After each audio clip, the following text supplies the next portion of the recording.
guys, welcome to Tarot in the Dark. My name is Tori.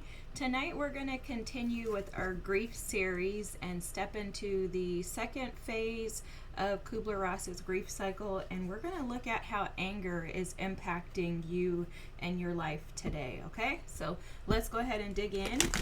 We are going to do 3 piles. Before starting this reading, I was picking up on channeled messages. I'm not sure if it's for the whole or if it's for a specific pile.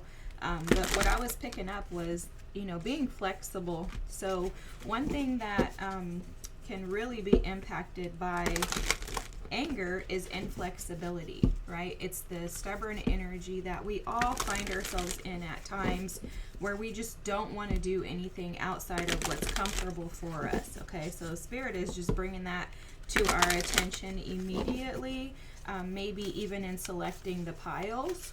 So that may have something to do with it. Not sure. Again, that could be a specific pile. I don't know, but let's just dig in. I'm just going to lighten the energy. You know what's interesting? I'm recording this on the full moon. Full moon in Aquarius is today, the 29th. And I just had a burst of energy to just get up and go. So let's make it happen. This full moon is also about releasing, and what a great thing to release. For pile number 1, all right, we just want 1 card, please. 1 card. These cards are so hard to shuffle for me. They're just really large. The bridge, okay, beautiful. For pile number 2, we have the tear. Oh, love it. Okay, so the bridge for pile number 1, the tear for pile number 2. What about pile number 3? Okay, cards are flying out. We're ready to go. The ocean. Ooh, I love this, guys. Oh my God, I love this. Love it, love it, love it. All right, so let's go ahead and deep dive in. I am going to ask you to close your eyes. Take a deep breath in. Hold on the count of 4 if you're able to.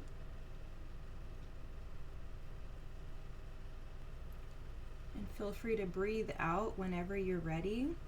You can also obviously open your eyes whenever you're ready, and just allow your higher self to call you into the pile that is most recognizable for you, okay? This could be a symbol, a sign, a color. Wherever you feel led, that's your higher self, your intuition pulling you to that pile, okay? So feel free to pick a pile. Maybe it's a number if you're good with Roman numerals. Whatever it is, allow yourself to just draw into the energy of where is my anger impacting me the most, and what message do I divinely need guidance on today. All right. Whenever you're ready, I'll meet you on the other side. Hi, pile number 1. Hi, pile number 1. Sorry about that light. If you chose the bridge as your pile, this is the way that anger is impacting you right now. So immediately I started receiving channeled messages for you. The first thing that came through is that your anger is impacting your ability to ask for help and to receive help. So they're saying this is twofold for you. Anger is somehow rooted in some type of grief, and this grief is attached to anger, right? Okay, obviously. So the grief is attached to anger, but what it's doing is it's preventing you from being able to say, hey, I need help. And then the second part of that is that it's preventing you from being able to receive. So they're showing me you may have financial struggles.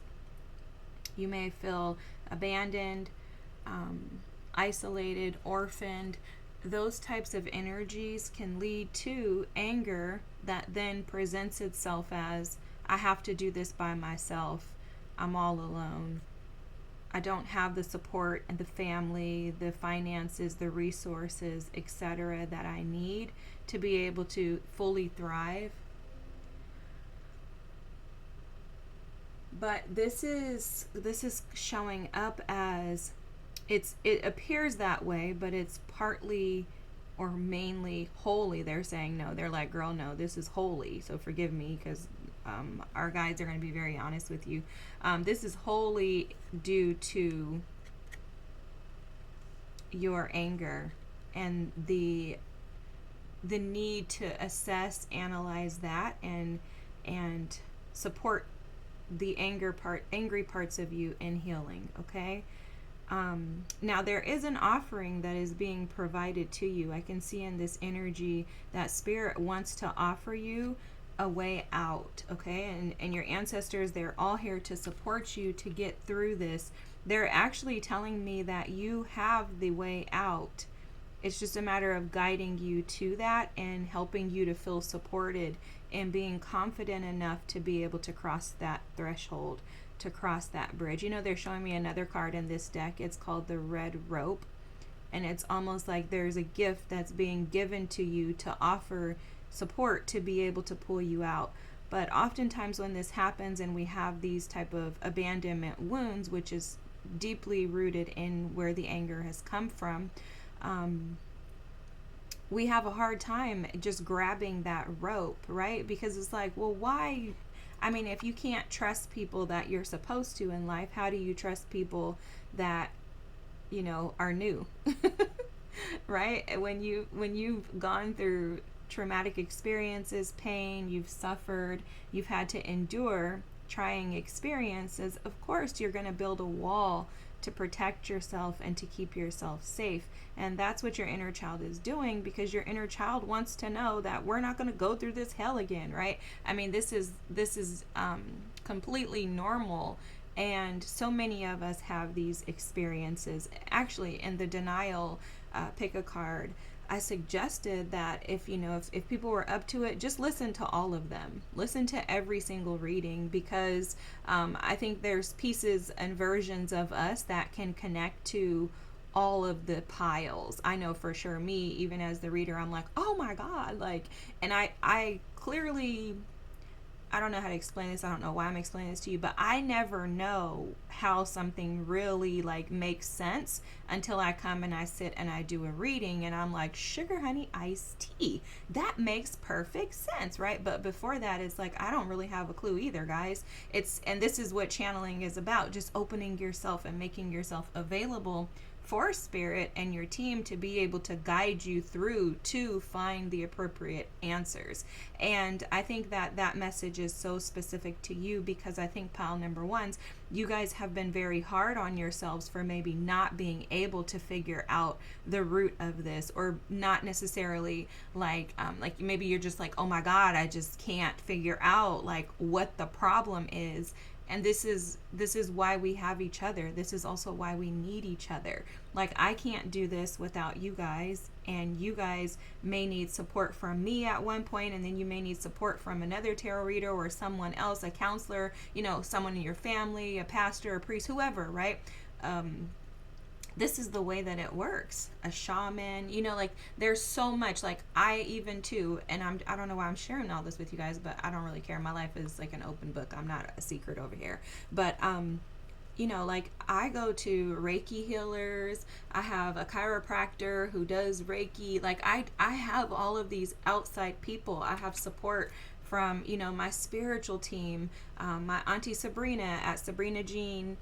That's her channel, Sabrina Jean. She's phenomenal. I love her. I call her my auntie. Like, I love her. Anytime I need guidance, I need truth, I need clarity, I'm going directly to her if I can't find the guidance on my own. And it's because we all need each other. We're here to support and to love on one another. And so this is also a part of being able to receive and ask for help, is coming to the understanding that people are used by spirit, by your ancestors, to be able to provide to you whatever it is that you need. And it can be very violating for someone to come in and have to provide things for you. And trust me, I know this, because sometimes my mom helps me and I'm just like, oh my God, I hate this, the worst feeling ever. Like, I want to do everything by myself. Sometimes my man helps me, he'll buy me stuff and I'm like, shoot, and it's like, how do you accept these things? when you've had to figure out and manage life on your own for so long. But the other side of that is that when we're praying and we're saying, God, please, I just can't like live paycheck to paycheck. Like I can't keep struggling, or I can't, like I can't figure this out. I have this thing that I want to do, but I don't know how to do it. When you have those prayers, you're putting that out into the universe. You're saying, send me help. So it's not for us to decide where that help comes from. And for you, what they're indicating here is that the first step is to be okay with asking for help, with understanding that help is here for you, right? That's that red rope that they're showing me in the other card. Help is here for you. However, you have to be open in order to be able to receive it, because that's one thing that, and they're showing me this card in another deck, and it says your team can lead you to it, but they can't do it for you. And this is where our inner work really comes into play, is for us to be able to be that bridge to close the gap, because there's a gap until we say, yes, I will open myself up to receive. And even sometimes I'm hearing someone say, well, I've done that. So let's dig in and let's kind of work through this with the team to help figure it out, because that's what this reading is for. Okay, so let me grab a different deck. I want to get this deck, and let's just see if we can get into the root of this anger for you. Like, what's your root inner child wound? The main one. So grief wanted to come out. Let's let it out. I mean, that's why we're here, for grief. Boundaries, okay? And then entanglement is at the bottom of the deck. All right, so grief is here. That's so interesting, because that's what this is rooted in. I feel like there's some sort of grief around not feeling supported. Not feeling supported, like feeling like, I wanted to do this too. Let me do this. Let me just do this right now for you. Sorry, pile number one, but we're definitely going, what is it, gung-ho here or whatever. We just follow the flow. But I wanted to get one of these, a snake. Yeah. See, this is what I wanted to see, was your energy is very protective. It's very guarded. It is very, like, I can sense the boundaries. But it's, with this boundary here, it's an energy of not trusting anyone, because you think that everyone is a snake. Like, you've been snaked so many times that it's like, no, no, no. Every time I allow someone into my space, this is one of those, dang, what's the name of the snake? Hold on. Okay, so I got this book. This is a cobra. For some reason, I couldn't figure that out. But this cobra is one who is constantly taunted, right? Like, you see the cobras in India, and obviously this is not something that they're doing to intentionally cause, harm or dismay to the cobra, but there may not be a recognition that the cobra is sensitive to their taunting. This is why it eventually will strike. And then some believe that, I think, and you guys can correct me if I'm wrong, but I think it has something to do with like a spiritual, like, ranking or something, that if you have more spiritual power or something, then the cobra won't strike you. You're able to kind of taunt it and get away with it. But for you, this is showing up as you being extremely protective of your energy, because you've been taunted so many times, and that has generated this anger within you.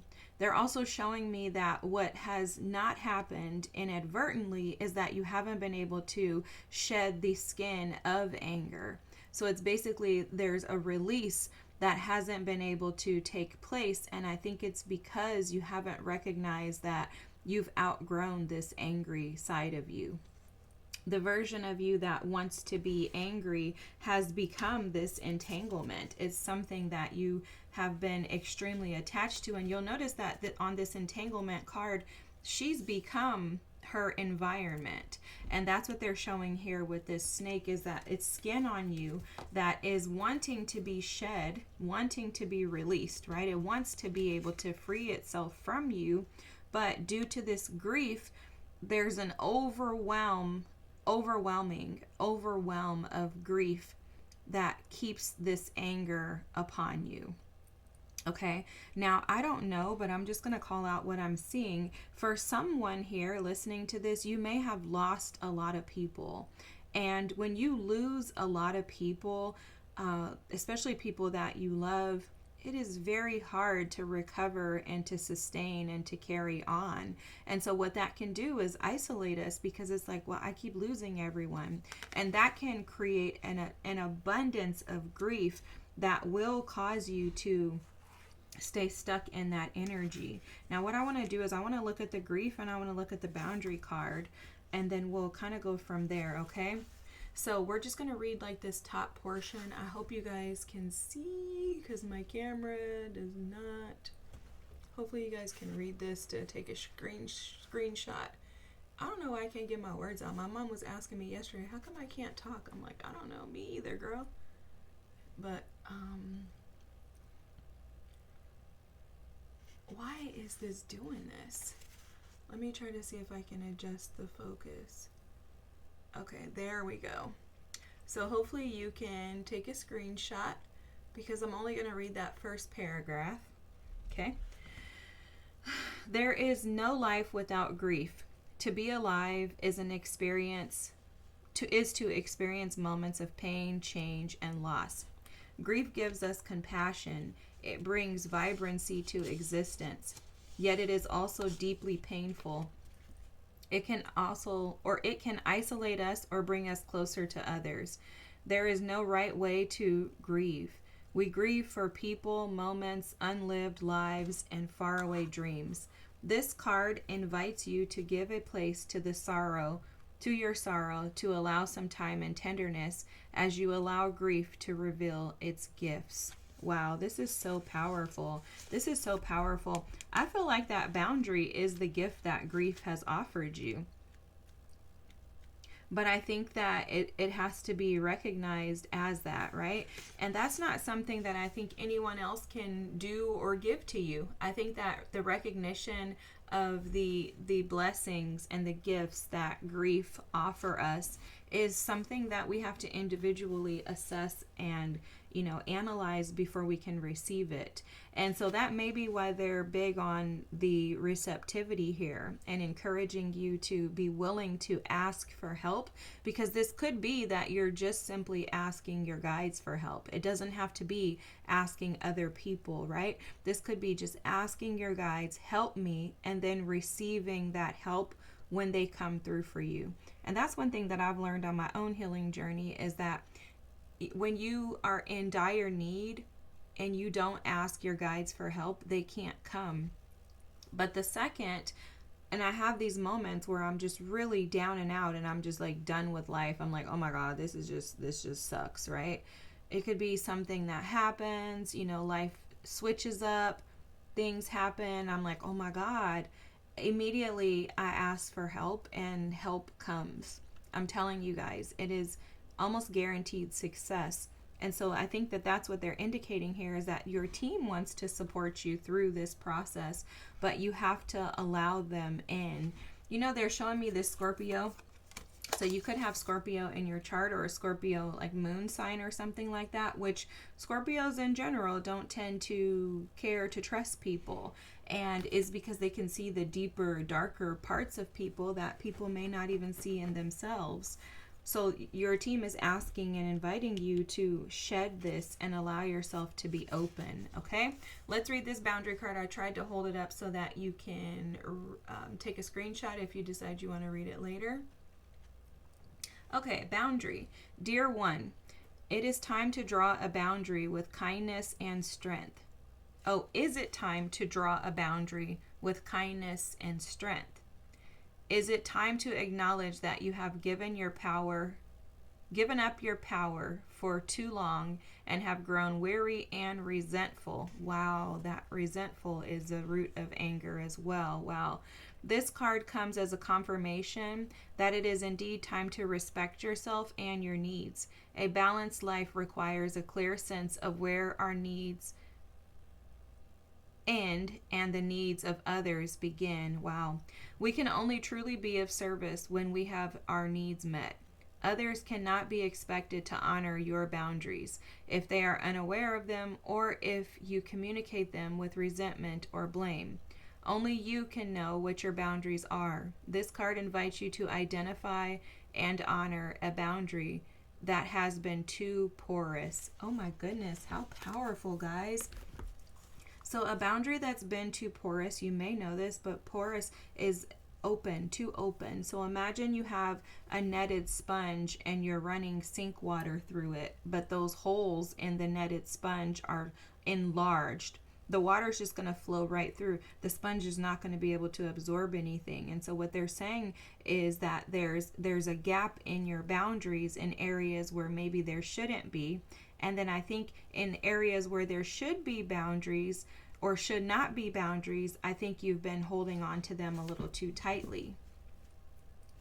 And so the offering here and the invitation is for you to open up and to allow yourself to stretch these boundaries by shedding the old version of you and the parts of you that need to be released, because you know snakes also represent releasing.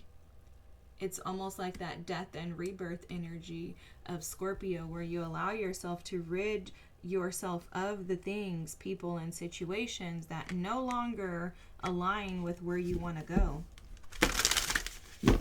It's almost like a revival from the past where you release the ideas and the identities attached to the pain of grieving things that you have lost, are losing, or that you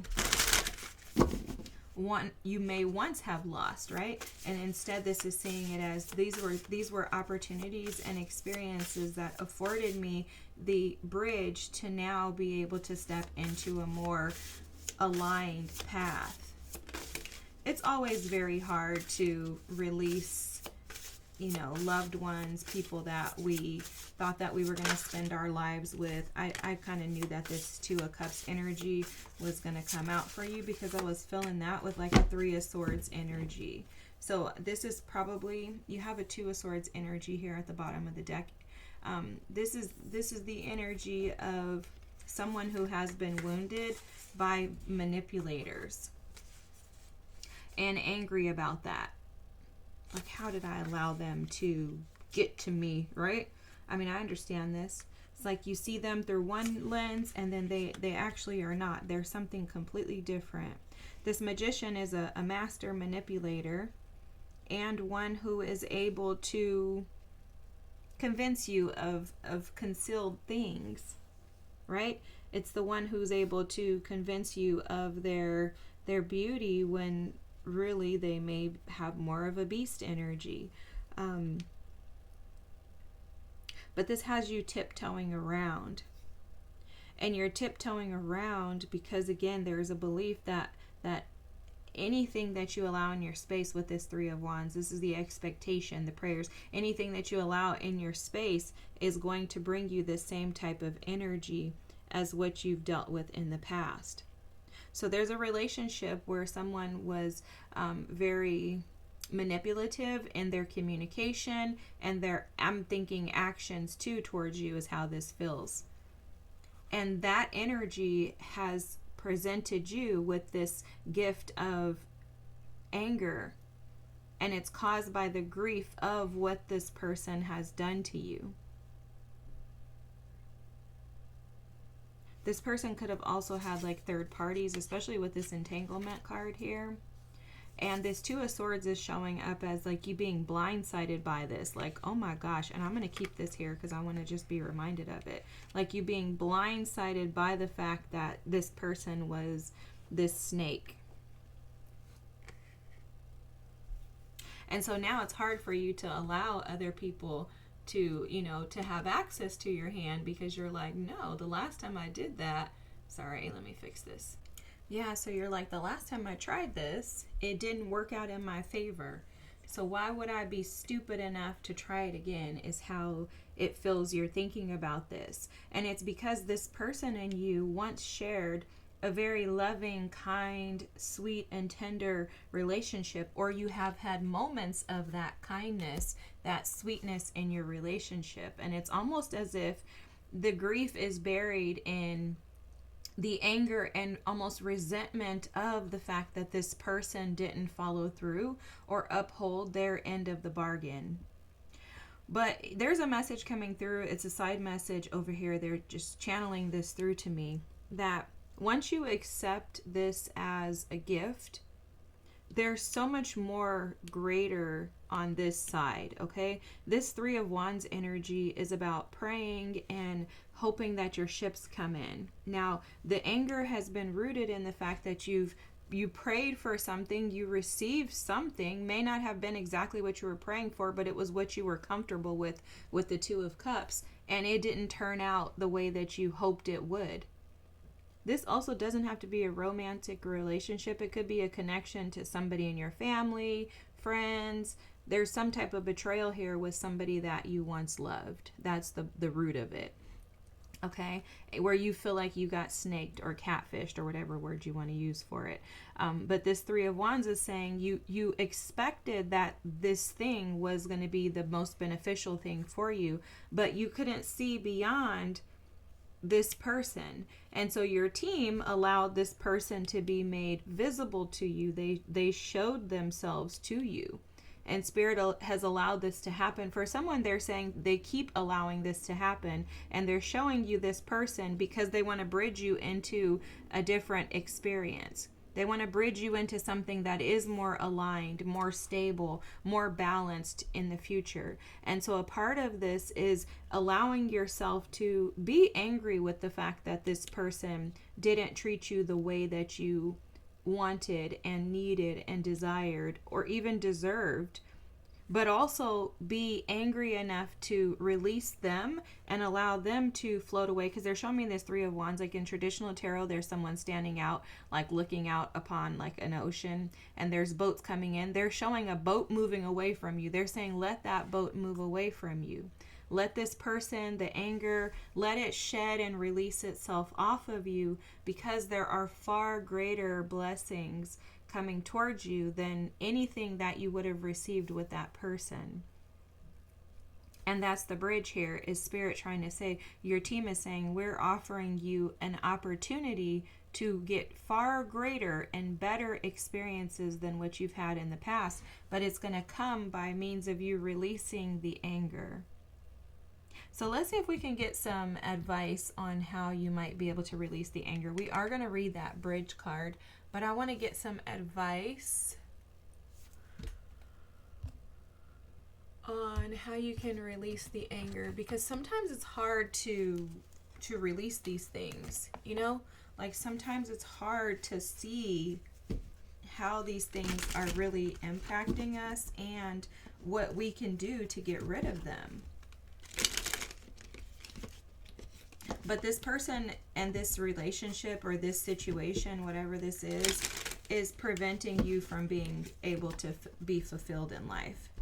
It's leaving you in a constant state of waiting, like expectation, but not actually taking action towards anything beneficial to you. Like I even think for some of you, you're probably waiting on this person to come back and right their wrongs or make this right with you. You may even want to like be with them if it's a romantic partner, or even if it's family. I think you're waiting for something to shift with this person, and that may also make you angry. Like, why do I have to wait? Why is this happening to me? What's going on? So let's see if we can get some advice. First of all, this is a beautiful stone. Look at that. How beautiful. Oh my gosh. Okay, Septarian. Oh my God, that reminds me of a serpent. Oh my gosh, that's crazy. This is about direction, fearless, and communication. Let's see if we can make this readable. There we go. Okay, known as the dragon stone, Septarian instills fierce confidence and self-esteem, especially in front of an audience. However, as much as it improves your public appearances, it also protects your privacy, guarding your secrets, and valuing your inner space. Incredibly grounded and connected to the earth, Septarian can pinpoint illnesses in the body and focuses on listening to the body's needs. Sorry guys, I had to sneeze. So Septarian can pinpoint illnesses in the body and focuses on listening to the body's needs by building a strong relationship with it. The Septarian comes from the Latin word septum, or seven, signifying the pattern of seven on the exterior of the crystal. Wow, this is Taurus, Sagittarius, and the Sun. So this is expanding you beyond the limitations. They're showing me the Five of Pentacles in the Taurian energy. There's a Five of Pentacles energy that keeps you angry, that is attached to this situation. So how that's showing up is that this situation has left you feeling abandoned. So what they're showing me is that more than likely you have a father wound around abandonment. Some type of missing link. There was something missing in your childhood. It could be a mother wound too, but there's some type of wound around abandonment that makes you believe that people can't be trusted. And again, that goes back to what they said at the beginning of the reading. If you can't trust the people that you're supposed to be able to trust, then it's going to be really hard to trust anyone else. So a part of your healing is going to be to tend to and reparent your inner child by nurturing through communication, through conversation, right? Conversing with your inner child to provide them with safety and stability. A ton of root chakra energy is going to help support this energy and being able to be released or shed from your energy field, because it's deeply rooted in, I don't feel safe with people, and I don't have the confidence to be able to find that safety within myself. So this attachment, although it is unhealthy, it feels like a trauma bond. Although it's unhealthy for me, it feels safer to be here because I'm not alone. And it's safer for me to stay in a situation that causes me grief, that I cannot trust, that I'm uncertain about and really hopeful about getting out of and away from at some point in time. It's almost like a but for now energy is how this feels. It's like, but for now, I'll just stick with this until something better happens or until there's a shift. Because they're showing me like you want to keep one eye closed. You may want to watch the denial reading that came out prior to this, because there's something about one eye being closed. But it's keeping you angry. It's keeping you angry. I think you're angry, honestly, with yourself. I think you're angry with yourself for maybe breaking your boundaries. You know, oftentimes when we're in relationships like this, we'll break our boundaries and then we'll be ticked off because the other person did it to us, not realizing that, wait a second, you're the one that let your guards down.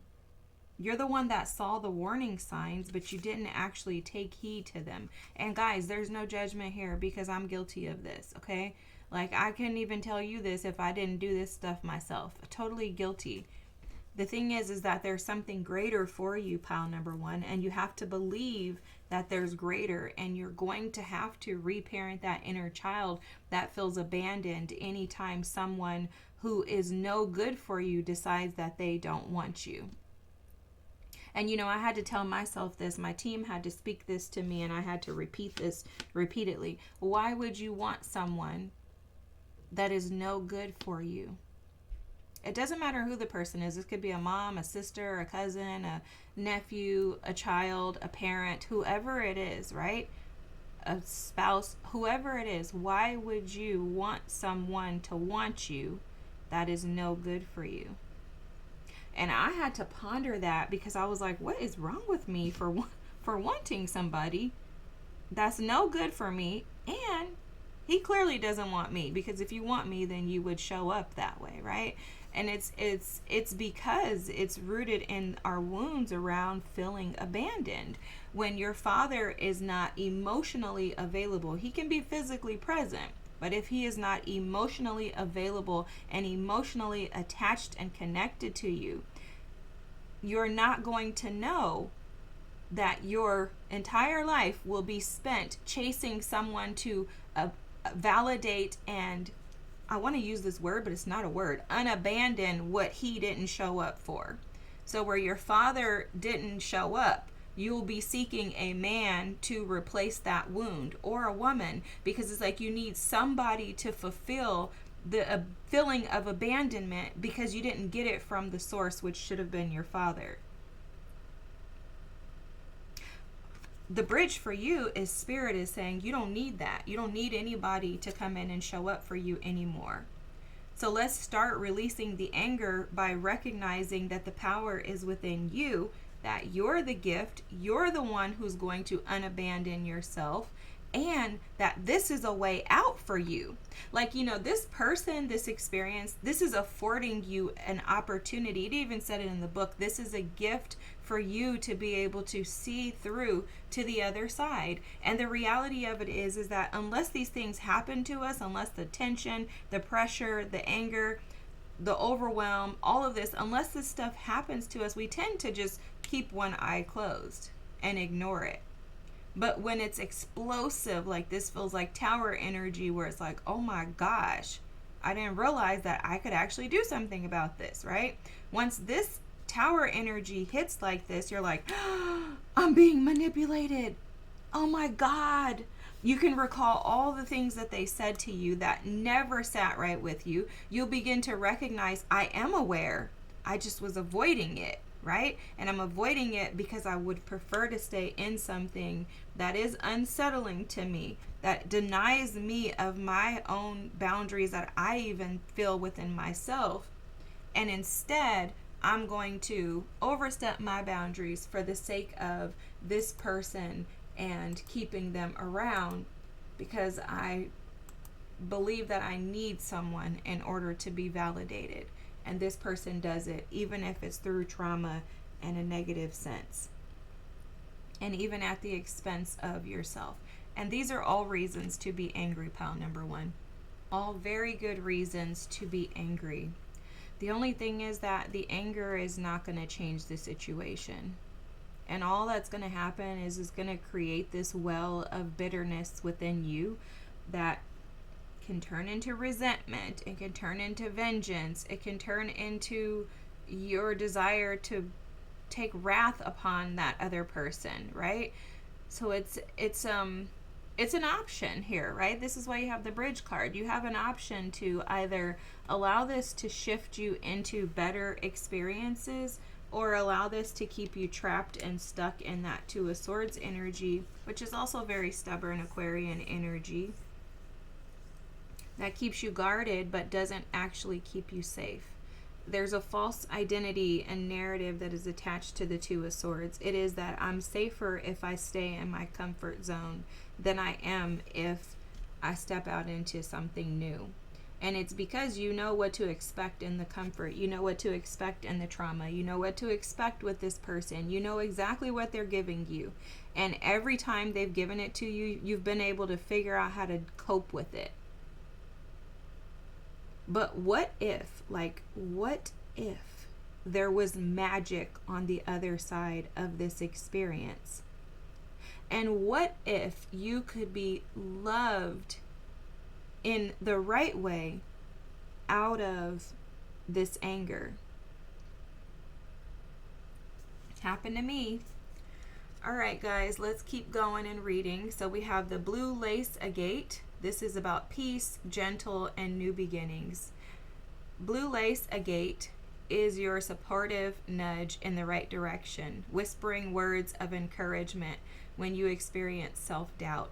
It opens your throat chakra and helps ease any blockages in your self-expression.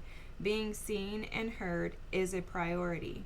Your feelings are valid and important too. Absolutely, absolutely. It's 333. I gotta show you this real quick. Sorry, I know I just flip you guys, but I have to show you how aligned and supported you are, okay? Being seen and heard is a priority. Your feelings are valid and important too. Amen. Don't worry about what others will think. Release all fear of judgment and get ready to leave any thoughts of inadequacy behind. Blue lace agate encourages you to start anew because every day is a fresh beginning. This is Gemini, Pisces, and Mercury. I love this. Look at how beautiful your stones are. This is expressive of the beauty that you are and that you have. And it's just a matter of seeing that, seeing yourself for who you are in spite of how people treat you. You know, sometimes we can take on the identity. And I think when you're in and you've dealt with situations where people have been very manipulative, where they've been able to gaslight you, where you've been deceived into believing someone and then proven to be right the whole time, that can leave you feeling like you're the wrong person. I think personally, and I don't know because I haven't been able to like find any facts on this, but I personally believe that when you are trauma bonded with someone, you begin to take on the identity of that person, and then that person takes on the identity and the persona of you. This is just my own personal belief. I ain't never heard nobody say this, y'all. I pulled this out of my butt, out of thin air, okay? It's something that I feel Spirit showed me when I was going through a situation where I had someone who was very manipulative. And it was like, wow, this whole time, I thought that this person was so fantastic because I kept one eye closed. The eye that I kept closed was the not seeing the things that they were doing. I'm like, I'm not going to see that. I'm not going to see that. It sounds stupid, but because you're here, I know you know what I'm saying. It's like, I'm not going to see that. I'm not going to see that. I'm not going to see that. I closed that eye because I didn't want to have to deal with it. And I didn't want to have to deal with it because I didn't think I was strong enough to be able to push through. But what was really the reality on the other side, and in hindsight, I can clearly see that that person was never what I wanted them to be. They were a persona and wore a mask to try to be that, but it was really my energy that was making them look so glorious the whole time. And it's not an arrogance thing because there's nothing fancy about me. Trust me, I am a vessel that without Spirit would be absolutely nothing. But because I'm a light, because I love, because I'm kind, because I'm not manipulative, because my intentions are pure. I'm not trying to do something to cause grief to people. I don't act out of malice or wrath or anger. Because of those things, I am highly protected. And so you too are highly protected, which is why your team is offering you a way out. What I love about our team, I love this about our ancestors, I love this about Spirit, is when we pray, they hear. And although they don't answer in the way that we as humans think that they're supposed to answer, they are consistently showing up for us. This bridge is a catalyst to assist and support you to find your way out of this anger and into more celebratory, joyful, harmonious, peaceful new beginnings. Let's end the reading with your bridge guidebook here. I hope you can see. Feel free to take a screenshot. Let me try to focus. Okay, I think you can see. This is the connection, the link. Oh my gosh, the gate. Bridges are built to connect two worlds. They create flow, allowing us to travel between realms, ideologies, and personalities. This archetype is the gesture of acceptance, of saying yes, rather than withdrawing, separating, and saying no. When we cross a bridge to an unknown land, we are led magically into a new reality. We open up to otherness, healing, and communication are made possible. We enter a state of curiosity, wonder, and learning. The shaman, for example, creates the bridge between the everyday world and the sacred. This card asks us to study the connections between the seemingly disconnected parts of our life. Relationships, ideologies, histories. Remember that a bridge can't be forced. It must be made with love, or its structure will not withstand the inevitable weather of life. Oh my gosh. This is that tower, guys. This is the tower that they kept showing me. The bridge has to be made with love, and it can't be forced. this relationship, this situation that has got you angry, keeps you rooted in the grief phase of anger, is deeply rooted in the fact that this relationship, this bridge, this connection is not made with love. It's being forced. And oh my gosh, this makes so much sense. Whenever you try to force something that is not meant for you, it's always going to feel like conflict. It's always going to keep that one eye closed. You can never be truly, authentically free because you're not setting boundaries that are aligned with who you are. So it's keeping you stuck in grief because there's no peace in it. And this is why you're angry. Because you have no peace based on the decisions that you continue to make. Oh my gosh. And guys, again, no judgment. I know how this feels. This makes perfect sense. I'm telling you, it makes perfect sense. When light, this is acceptance, magic, and communication. When dark, it's lacking boundaries and forcing connection. Oh my God. Okay, I quit. I'm out of here. Guys, I love you guys. I'm so sorry that I have to be honest with you, but I'm not sorry because this is the way out and I want you to be free. My whole purpose here for creating Tarot in the Dark is to honor the past. This is a gift. We're honoring it. Thank you so much, Spirit, for allowing me to go through this crap. If I could cuss, I would.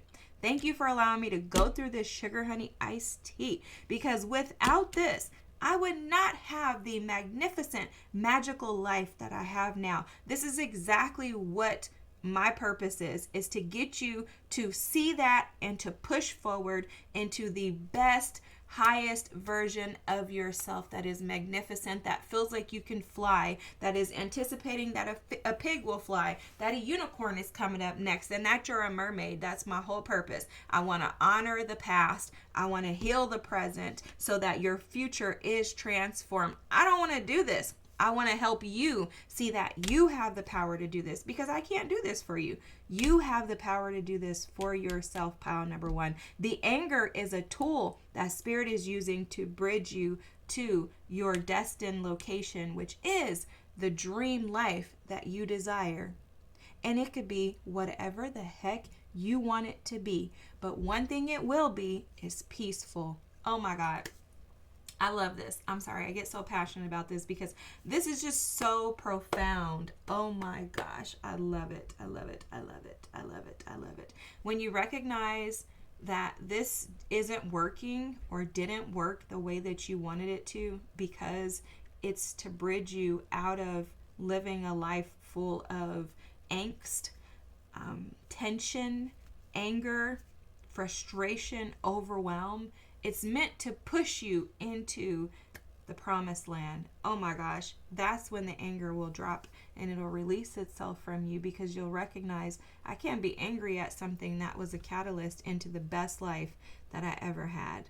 Oh my gosh, you so deserve this, pile number one. I'm praying, and trusting that you're making your way there. You have this power of the magician. It's all a matter of removing the blindfolds, which are those limiting beliefs that are based in and grounded in abandonment that keep you from seeing yourself in the authenticity that you operate in. All you have to do is drop that old skin off the tail and you'll be good to go. What a beautiful reading. I love you guys. Thanks for being here. If you haven't already, please feel free to drop a comment. If you wouldn't mind liking and subscribing, that would be fantastic if you're not already a subby. I thank you again for being here. I love you. Oh my gosh, you are so going to be excited about the life that you live when you are free from this. You know, I just want to mention this because it's something that I don't think people really understand unless they've had these experiences, which like I said, I have. You don't recognize how bound you are and how disrupted your life is, including your physical body, until you step away from these experiences. And I'll tell you, I tell my mom, I tell my man, I tell my sister, I tell them all the time, you guys cannot imagine how free I am. And it just feels so good. And I had no idea. When I was in this, I thought this was normal. I thought relationships were supposed to be challenging. It's supposed to be hard. This is what happens. You fight through, you push. Man, the freedom that I have, the weight that I don't carry, is palpable. It's palpable. And I so want that for you. And I'm just praying and trusting that you want it for yourself more than I want it. Because that's how it's going to come.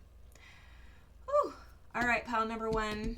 Have a great day. Thanks for being here. I'll see you next time. Bye. Pile number 2. If you chose the tier, this is how anger is impacting you today. So guys, your message is totally different than pile number 1's. And I'm not comparing, but I'm just bringing that up to say that this anger for you is deeply rooted in some type of ancestral, like familial karma, okay? Some familial, like family patterns. It's attached to something way larger than just you. These messages were being channeled to me before I started the reading while meditating, and they were speaking to the fact that the anger is embedded in some type of injustice, okay? So I don't know if this was an injustice towards your people, like a cultural injustice, or if this was an injustice towards you, and maybe even you in a past life, an ancestor, a family member, like something like that. The anger is deeply embedded in some sort of ancestral wound.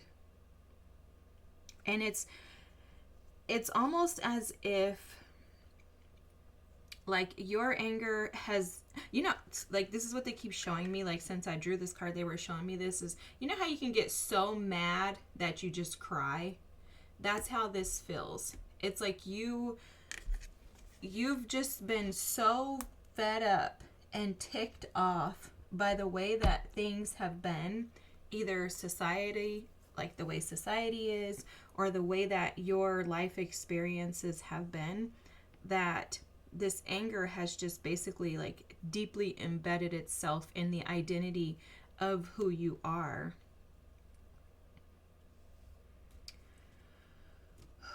It feels like heavy energy, but it feels very like Leo-ish energy, if I had to put it to like a sign.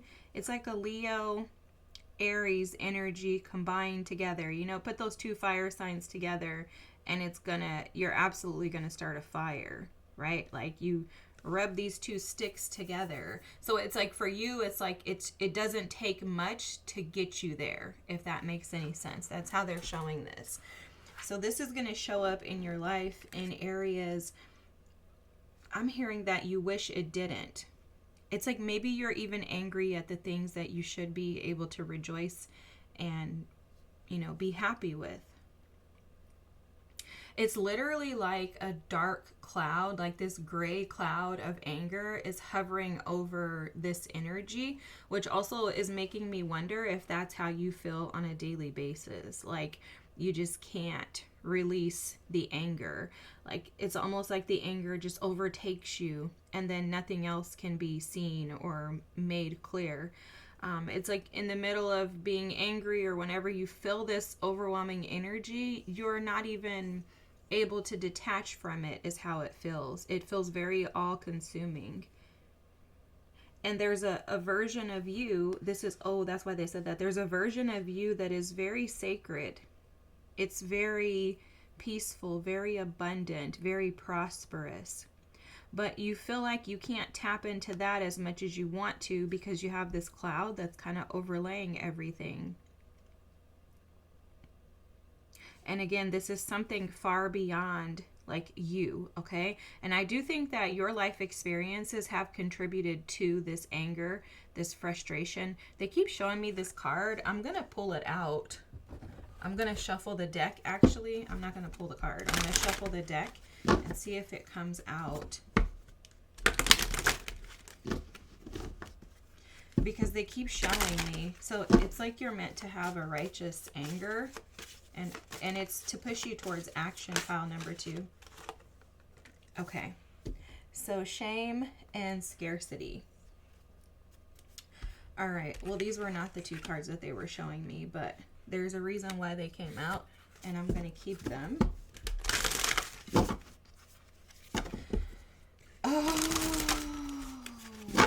Oh, okay, hold on. Let me get this card, and then I'm going to tell you what they're telling me.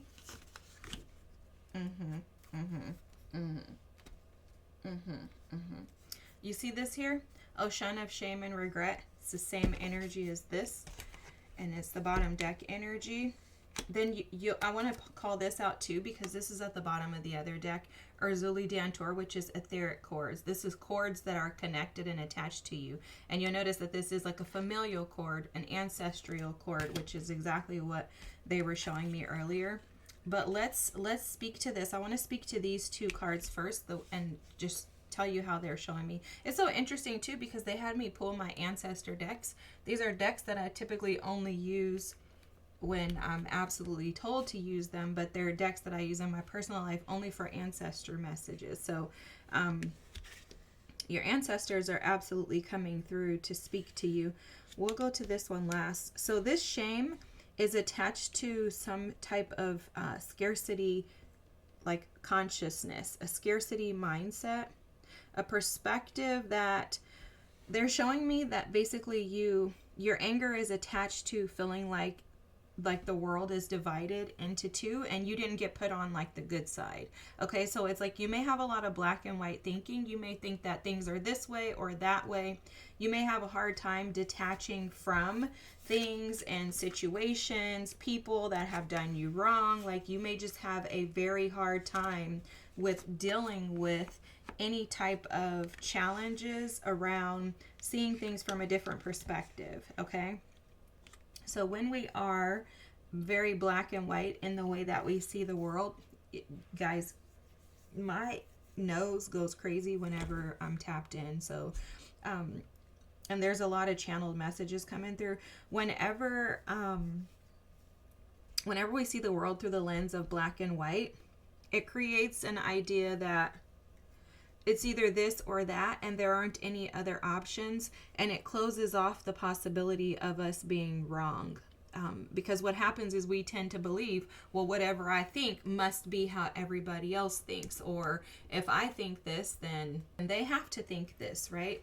When the reality of it is that no, it's never the truth, because there's always even more possibilities and options, thoughts, and ideas than we could even conjure up in our brains. And so it's because we're all our own individuals with our own individual experiences. So none of our like specifics are going to be guaranteed that everyone is going to think that way, nor is it going to be that that people either think that or the opposite. There's always a gray area, because as a part of being a human, we have the autonomy to be able to create and come up with our own thoughts. But the way that you view the world is very like black and white. And what that does is it keeps you on like the scarcity side. So say, for example, you say that the black side is the scarcity, then that's where you've placed yourself. And because you've placed yourself there, which this is something that has kind of inadvertently happened, and it's because it's a part of your ancestral karma to clear this out, to recognize that, hey, I'm not on this, and I'm not calling out any ethnic groups or anything. I'm calling it black and white, because there's two sides, right? There's a thought process of this or that. So if you put yourself on the black side or the white side, and you consider one of those sides bad, then that is specifically for you establishing and creating this scarcity mindset. But the scarcity mindset has been trickled down to you. So keep that in the back of your mind. This is not necessarily 1000% your life experiences. This is your life experience stacked on top of your mom, your dad, your sister-in-law, baby cousin Tracy, your uncle, your grandma, your grandfather. Like all of their life experiences have been stacked on top of yours to exaggerate this experience, which places you in this scarcity mindset and also generates this shame due to you feeling like you're on the negative side of the life experiences. So it's like you feel like you picked the short straw. And I'm going to tell you something that they're reminding me of this. I just heard this the other day. So Oprah was doing, or somebody was doing an interview with her, I think. I don't know, maybe she was interviewing somebody. But this guy, she was talking to him and saying, like, basically how she believes that no matter what, if you have even a smidge of a thought that you can't be something, then she doesn't think it happens. And I'll tell you, I agree with her. Not that my opinion matters, not that her opinion matters, but just stay with me. Listen to where this is going, okay? So she said that if you think, oh, I'm black, if you think I'm short, if you think I'm fat, if I think that, right? So say, for example, I think any of those things about myself. I'm black, I'm short, I'm tall, I'm white, I'm Mexican, whatever it is that we could think up in our minds. If we think any of those thoughts and have a negative connotation attached to them, then it puts us in a category of being less likely to actually accomplish our dreams and to manifest the life that we desire. She asked the guy, what do you think about that? She was like, because I think this, but what do you think? I don't know who he is, a psychologist, psychiatrist. I don't know who he is. This is what he said. He said, well, actually, there have been studies done that show that basically they take, a random selection of humans, okay? Some of those humans are black, some of them are white, some of them are Asian, some of them are Mexican, whatever they are, different ethnicities, right? They take them and they prepare them for a test. Like basically, we're about to have you guys take a test. We want to have you guys read something. They give 50% of the group, one half of the group, let's just say the black side, a note that says that they can succeed. They're smart. They know everything that they need to know. This is going to work out for you, like affirmations, okay? And then they give the other group things that tell them that if you are one of these things, that you will never make it, okay? What the study showed is that, like, I forgot what the percentage was, but a high percentage of the people who read the negative messages believed them. But then there was a 10% portion of the ones who read the negative that actually excelled. And it was because they didn't believe that. They said, no matter what you say I am, no matter what this paper says that I am, I know that that is not me. I know who I am, and I am not scarcity. I am not shame. I am not the ocean of shame and regret to where I sit in guilt, remorse, or self-loathing. These etheric cords, these attachments that people have tried to give me are not mine to carry. Yes, I can release this by tapping into my superpower, which is my pain. And instead of me operating from a space of anger, I'm going to turn this into a righteous anger. Let me show you the card that they were showing me. Okay, if I can find it. Rage, this Medusa card right here. Okay. They were showing me this card because Medusa, and in this story in the book, it talks about this, how Medusa had every right to be angry. But what she did is she took the rage that she felt towards the people who had completed injustice against her. She took all of that rage, that hate, that anger, that aggression, and what she did was she turned it into a superpower. She transformed something negative into something that is powerful. And they were showing me this card to show that this is exactly why your anger is persistent in your life. And you may even notice that it aggressively gets worse, or is getting worse. And the reason why is because you have this divine feminine energy. It doesn't matter if you're male or female. You have divine feminine energy to change the trajectory of your lineage. And this power, this strength is only given to those that your ancestors and spirit is aware of the ability to transform. You know, the one thing about Medusa that I think people recognize, but I don't know if they really dig into it, is the fact that Medusa's head is covered in snakes. This is a constant transformation of the way that she thinks, of the way that she processes information, of her old ideas and thoughts that she recognizes are keeping her small. What she does is she's ever changing, she's ever evolving, and she's transformative in nature. She's so connected to the snake that she allows the old to shed away so that new skin can come in, and so that she can stretch and grow. And this is what your team is encouraging you with, pile number 2. They're encouraging you with the fact that you have strength behind your pain, behind your anger, behind this frustration and overwhelm of carrying shame and scarcity and feeling like it's never for you. You have power over the black and white way of thinking. You have power over attaching yourself to a specific side. Who says that the white side is bad and the black side is bad? Like, who's determining this? And I'm talking about the thought process, right? Like, who's deciding that this black way of thinking, this white way of thinking, the thought process is right or wrong? Who's dictating that? And you have the power to shift that, to shift out of that. Because I think what's happened with your family, your lineage, is they've been trapped in that, which keeps them in scarcity, which means I'm not worthy of enough. And it's because they've carried the shame of, oh, we come from, poor upbringings. We lived in a village. We don't have enough money. Who says that you have to stay there? Who says that you have to be that? Who says that you can't take that village and that hut and turn it into something luxurious? Like, who's dictating these things?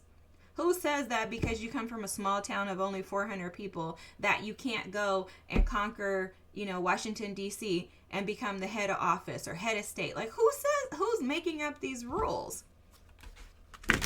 And you'll notice that even me and my tone, I have this like righteous anger right now. And it's because it ticks me off when we fall into these categories and don't allow ourselves the freedom that is ours. And your ancestors are wanting to signify and express they want to call out the fact that this is available for you, pile number 2. The only one that's keeping you angry and keeping you trapped and stuck is you. Because just like Medusa has this power to transform and to shed the old ways of thinking, the skins, the ideas, the thoughts, etc., so do you. The way you communicate with yourself, the way that others communicate with you. If you want to know why every time you walk out the door, the world is against you, it's because you're against yourself. Start showing up for you, choosing you. The world is only going to give you what you put out. So try tomorrow when you go outside, or today maybe, but try whenever you go outside, next time you go outside, or just when you wake up in the morning. I do this. I'll tell myself, today is going to be a fantastic day and nothing's going to get in the way of that. Today is going to be a day full of miracles, signs, and wonders. And guess what? When that butterfly flies in front of me, that's a miracle, a sign, and a wonder. It doesn't have to be that I won the lottery. It doesn't have to be that I got this phone call I've been waiting on. It doesn't have to be that the job is mine. It's the little things. It could be 222 on the clock and I'm like, oh my God, this is so exciting. And it's because we have to learn to appreciate the small before we can be blessed with the much.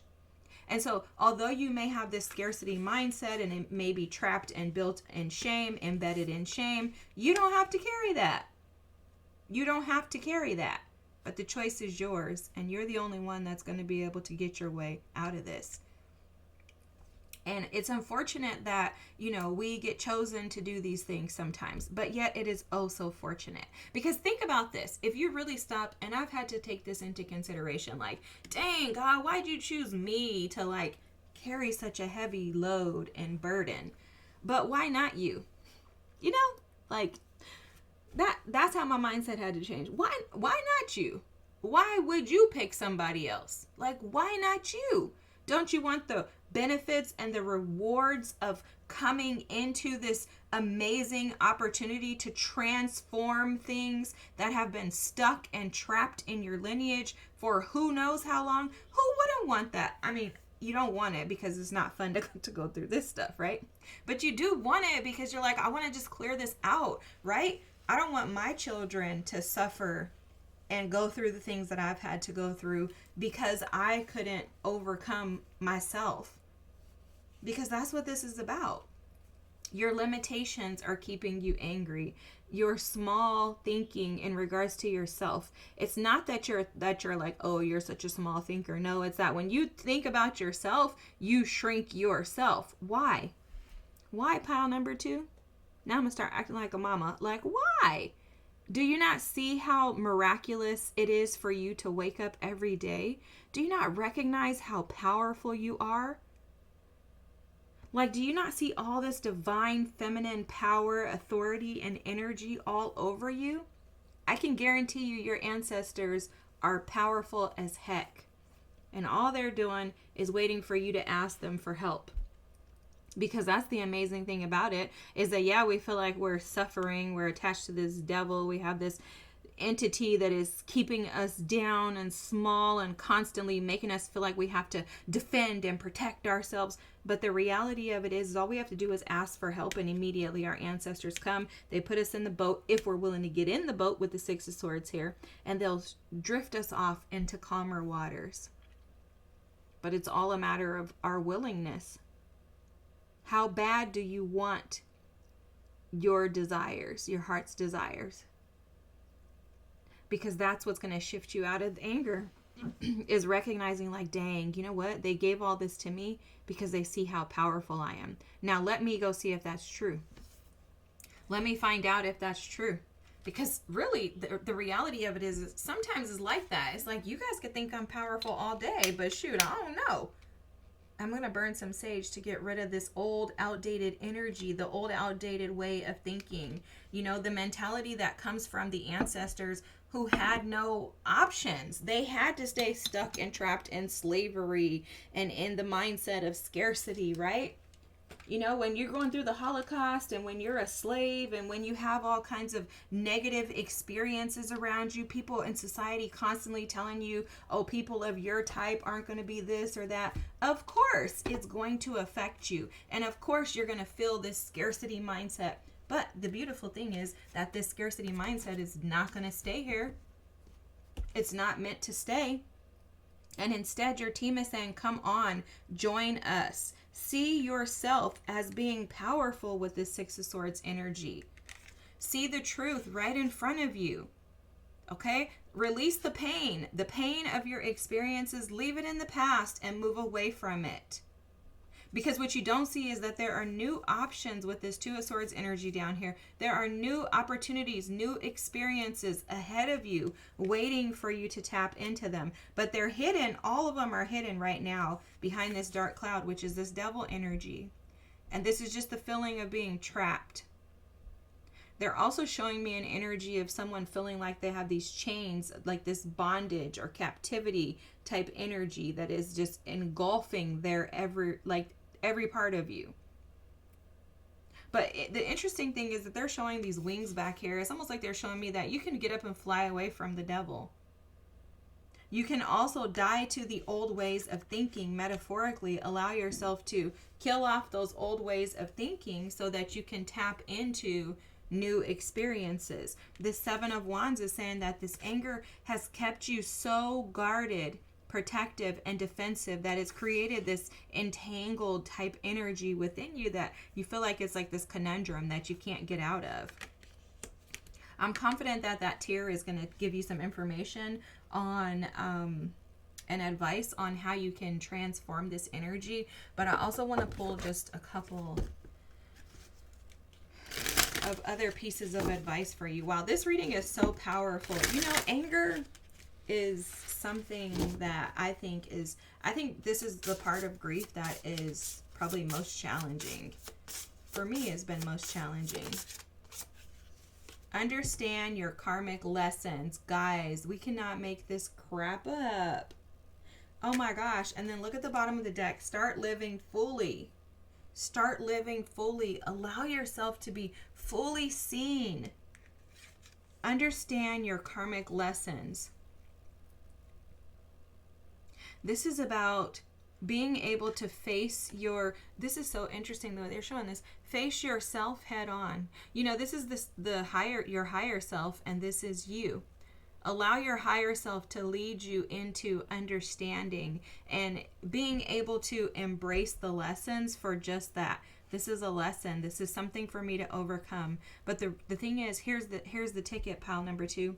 You would never be given these lessons if you weren't strong enough, powerful enough, and capable enough to untangle yourself. See, Spirit's not going to give you anything that you can't handle. And I know people say, oh, I hate that. That's not true. Yes, it is. It's just that we don't want to accept it. Spirit knows, your ancestors, your team, they know what you can and can't handle. They're not going to give you something knowing that you're going to fail. And it doesn't matter if you've come to this 20,000 times over, or if you're like, oh my gosh, I keep having to go through the same thing. It's okay. You're in the right place.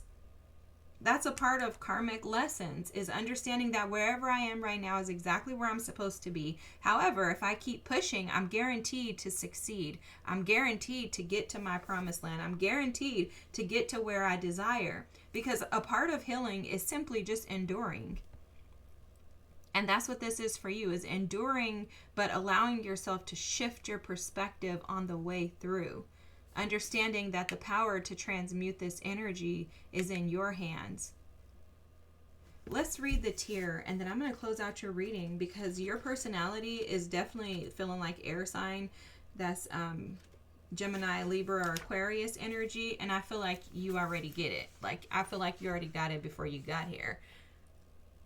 So let's go ahead, and I'm going to try to zoom in or out on this so that you can read it. And if you want to take a screenshot, feel free to do so. And then you can read the rest later. The tier, the morning, the release, no way. The rain, oh my gosh. Tears are droplets of letting go.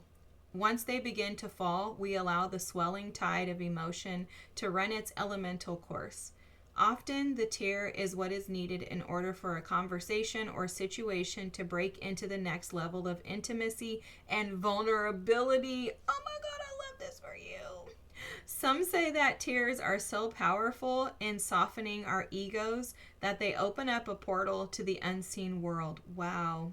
Through our watery eyes, the ancestors catch a glimpse of us, and we are reminded of their eternal embrace. You see how your ancestors are even showing up here, guys? So powerful. We sense our humanity, our humility, and we allow ourselves to be held. It is likely this card appears when there is grieving yet to do, a sinking down into disappointment or despair that, once acknowledged, will bring a shimmer of clarity to our dewy eyes.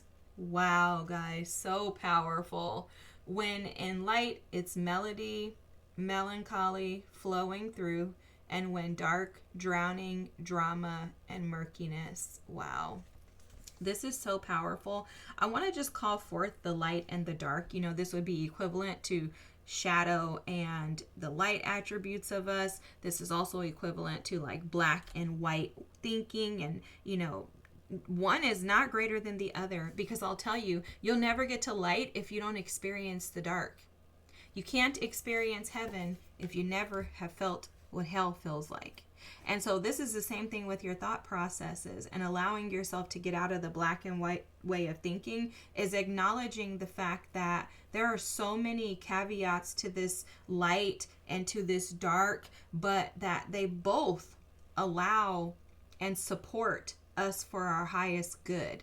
And so although someone's opinion, their thoughts, their way of being, even their upbringing may be completely different than yours, right? Maybe there is privilege. Maybe there are experiences where people are, you know, like given more than someone like you. That absolutely is true. However, there's also a blessing and a gift in the dark or in the shadow of your experiences, because guess what? Those people who are maybe privileged, or if they're like pretty privileged, like that girl just brought up, right, with Usher. But if that's a thing for her, guess what? She doesn't get to have the experiences of someone who says, I'm ugly. So and I'm saying this to say that this is why there is not a black and white way of thinking, and I had to figure this out myself, and how limited black and white ways of thinking can keep us trapped and stuck, because then it doesn't allow the beauty in both experiences. And again, who's to say that this one experience is greater than the other? Because the reality of it is unless you're in that experience, you don't really know what it feels like to have that experience. And so that's also a part of the beauty in embracing our differences and the experiences of us just being our own individual humans with the autonomy to be able to do whatever it is that we like. And it's because this is what makes us unique. This is also how we can remind ourselves of the fact that it's not right or wrong, black and white. All things work together, and it's working together for your good, pile number 2. This is just a karmic lesson for you to learn. More than likely, you know, when you have such a deep karmic lesson, it's probably because you have some type of philosophical, humanitarian side to you that is supposed to take the lessons that you learn, the information, the shedding of all of the snakes, to get your mind clear of seeing the world through the lens of negativity and through anger. Once you discover how peaceful the world can be when you establish that within yourself, I'm pretty sure that you're meant to take that out and to share those experiences with others. Because that's what happens, is when we're given such grief, when we're given such rage, it's meant to be rage that is used in a very powerful way. It's a righteous rage, a righteous anger, and it's to support the collective, to support humanity so that we can rise together. And unfortunately, there are so many of us that get trapped and stuck in this energy. But you have the energy of someone who will transmute this and then take it back and share it so that others can then transmute their energy. Because just like you may not have known how to do this, there's a bunch of other people who don't know how to either. And they're relying on you. Your ancestors are actually relying and dependent upon you to correct this for your lineage so that you guys can be freed from it.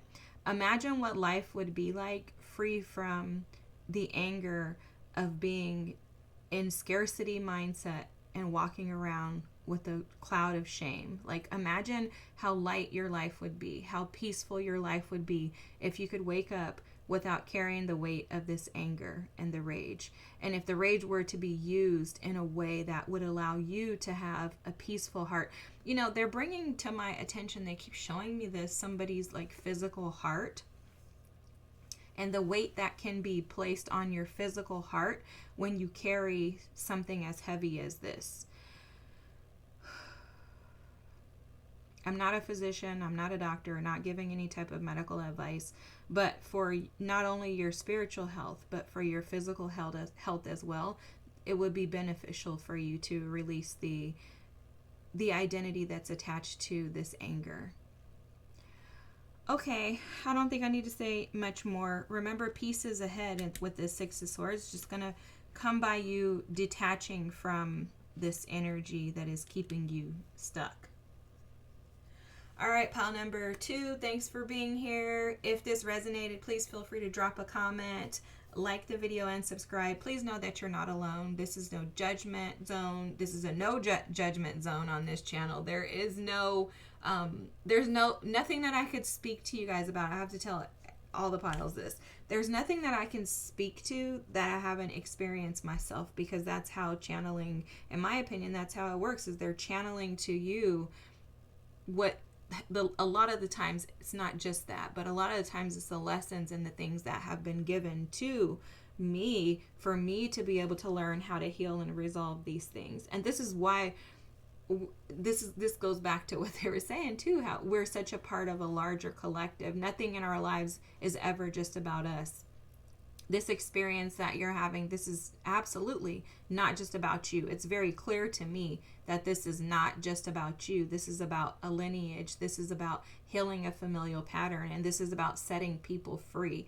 You know, so like they were showing me those shackles and the chains attached to this devil energy. It's not just you, it's your ancestors that are seeking and desiring to be freed through you being the one who actually takes them to that promised land. And so this is bigger than you, pile number 2. I think that was all that they were showing me. It's bigger than you. It's bigger than me. And I'm so thankful that we're here together.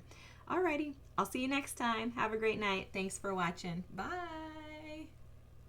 Pile number 3. If you chose the ocean, this is how anger is impacting you today.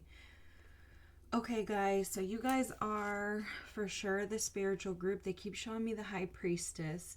They're also showing me that this is about the depth of you and your emotions. So like they keep showing me sperm wells too, which for me, sperm wells are deeply connected to Lemuria. I don't know, but I'm just intuitively, I just pick up on stuff. So this is like the Atlantis Lemurian energy, the energy of individuals who are very deep souls with a desire to experience euphoria, okay? And this is clearly not the definition of Lemuria. If you can look it up and research it if you're even interested in it yourself, but this is just what is intuitively coming through in regards to you. This is also the like your anger is deeply connected to your sensitivities and your lack of desire to sit with them. Let's just put it that way. So basically what they're showing is that for those of you who pick pile number 3, you are a very sensitive soul, one who can feel and sense things beyond, what you see in your regular day-to-day experiences. This energy deeply affects you. So the energy of others, the energy of experiences, traumatic experiences, and you tend to kind of store those things away, like within your body, your physical vessel, and you probably need to, like your team is speaking to the fact that you probably should be moving a lot more to release a lot of the energy, but instead, because this is something you probably are unaware of, it gets stuck and trapped in your physical vessel. And you're a very deep energy, just meaning you feel very deeply, you sense very deeply, you probably are very tactile and love kinesthetics and want to like different textures, like to feel different things. There's something about your energy that is very tangible, palpable. Okay, that's the best way to describe the way that it's being shown to me. And because of that, you feel things. And I think a lot of the anger that you have is deeply embedded in your emotions, okay? We're going to read this ocean energy, but I'm going to just channel what they're showing me. And right away, I'm seeing like a horse. What is a horse and a rider? So you may be a runner. Maybe your anger will cause you to run from experiences in today's time. So for example, you may experience something that would tick you off and you just want to get away from it. You're like, I just need to get away. And it's because there's a version of you that wants to run from experiencing any type of feelings and emotions because you don't like the fact that they impact you so deeply. It's like almost like they're showing me on TLC, the Learning Channel, years ago. I remember watching this show, and it was called like My Strange Addiction or something like that. But basically, there was like this girl who was allergic to water, and that's what they're showing me is like you are allergic almost, obviously not in real life, but for you feel like you're allergic to emotions. And so because of that, when you have to feel emotions, instead of feeling them and working with the energy, you tend to become angry about it. So you guys are the group that, when you get angry, you cry. Like you're like, I'm just gonna cry, because it's like your body doesn't know how to transmute the energy of anger, because it's really not who you are. Like it's so separated from your higher self, but it has become your expression of your emotions. Okay? Wow, that's like I would have never even thought about anything like that. This is the way that your anger shows up, is how you express your emotions. So anger for you is almost like the identity of your emotions. That's very interesting. So they're showing me that when you don't know how to speak, when you're a baby, you don't know how to communicate, what do? You cry. So for you, when you don't know how to handle a situation, you get ticked off. Okay, so how this can show up in your life is in conversation with others. When you feel like they're going against what you believe to be true, you may act like a baby. When you are communicating with others, if you don't get your way or you feel like the conversation is going in the opposite direction of what you wanted, then you may act out. And this, again, your main emotion is anger, and it's because your other emotions are hidden underneath that. And it is so interesting the way that they're showing me this energy is like, you have all of these emotions, you have all this color, right? So you're not emotionless at all. The fact of this is that you feel way more than you desire to, and you probably feel way more than most people, and this is because you're a spiritual being and less a human being, if that makes sense. So there's more of a spiritual aspect to you than there is a human side to you, but because you live in a human experience, your spiritual spidey senses are not allowed to shine in the way that they desire to, which is all the color back here. And so instead what happens is it's almost like it's you present your human side with the black, with the anger. You know, they keep showing me like these sea creatures and I have no idea what they are.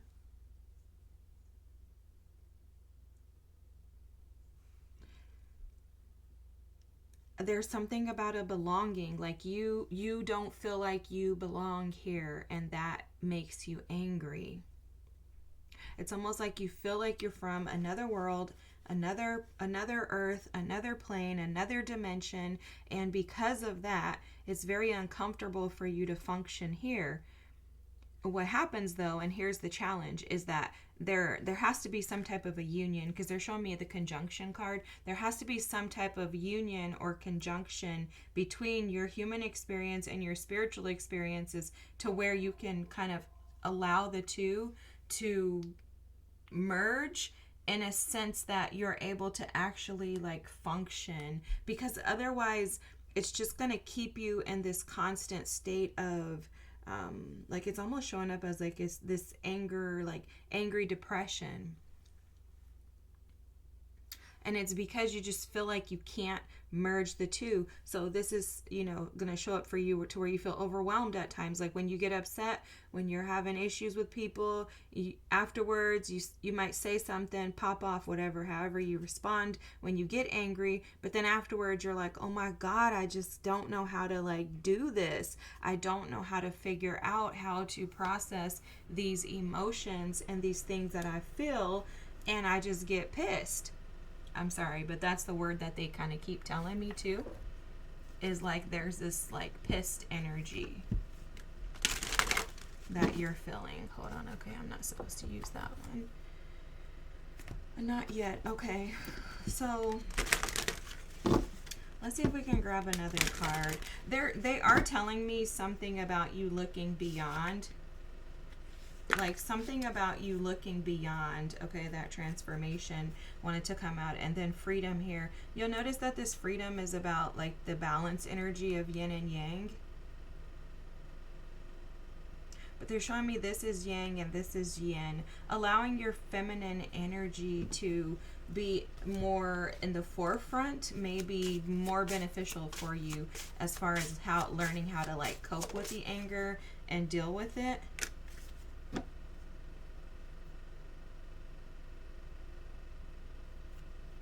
You have renewal at the bottom of the deck here, with renewal, rhythm, healing, rest. See, that rhythm is bringing me to the to what they were showing earlier. And you see you have the gifted card, so that rhythm is showing me about movement. There's something about you moving, like it's almost like your higher self, like your spiritual man wants to move in order to feel more and to sense more. It's almost like they just keep showing me like this anger trapped in your physical vessel.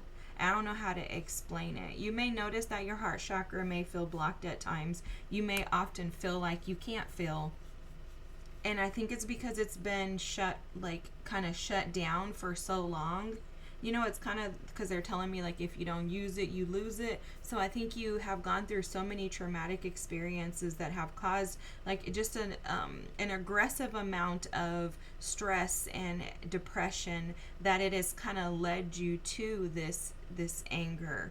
And I think those energies are stored and trapped in you because of your, like I said, your spidey senses. I think you're aware of this, but I don't know if you've ever looked at it from this perspective.